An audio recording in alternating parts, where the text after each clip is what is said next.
August 6th, 1945, 8:15 a.m.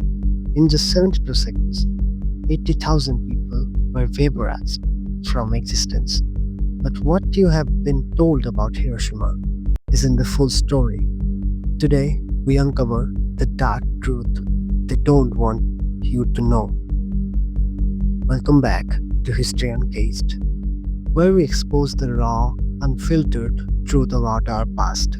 If you're new here, hit that subscribe button because today we are diving into one of the most controversial moments in human history, the atomic bombing of Hiroshima.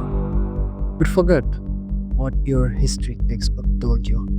You're revealing the secrets, the survivors' testimonies, and the chilling decisions made behind closed doors. It was a beautiful summer morning in Hiroshima.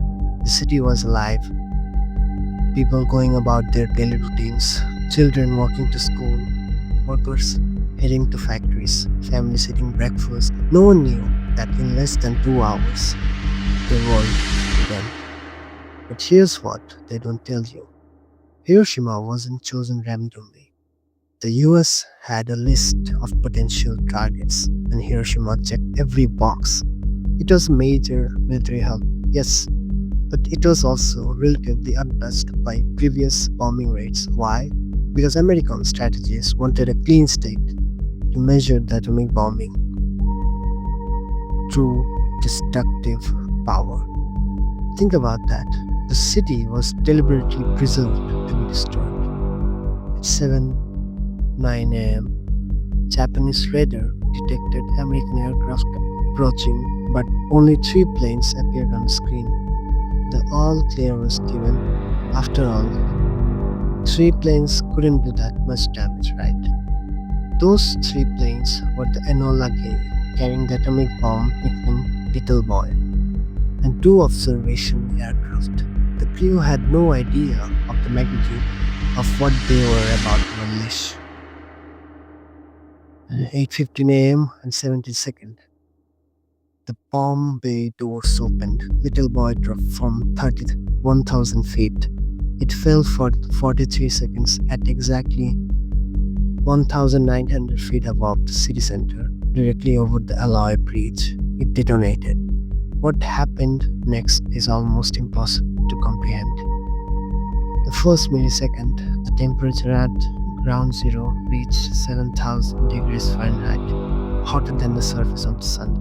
Every living thing within a half-mile radius was instantly vaporized, not burned, not killed, vaporized.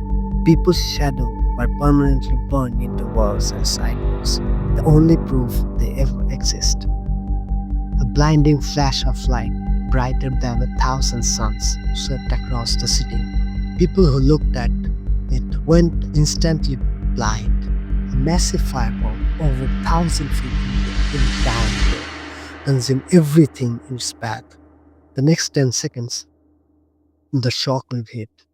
Traveling at over 700 miles per hour, it flattened 5 square miles of the city. Buildings exploded outward. Bodies were thrown like rag dolls. The force was so powerful that it created winds exceeding 600 miles per hour. The next minute, a mushroom cloud rose 40,000 feet into the sky. The air itself was on fire. Those who survived the initial blast found themselves in a literal hellscape. Firestorms erupted across the city. The heat was so intense that rivers boiled. People jumped into the water to escape the flames, only to be cooked alive. And then came back the black rain, radioactive ash mixed with moisture, creating a toxic downpour that poisoned anyone it touched. Survivors desperately drank this contaminated water, not knowing it would kill them slowly over the coming weeks.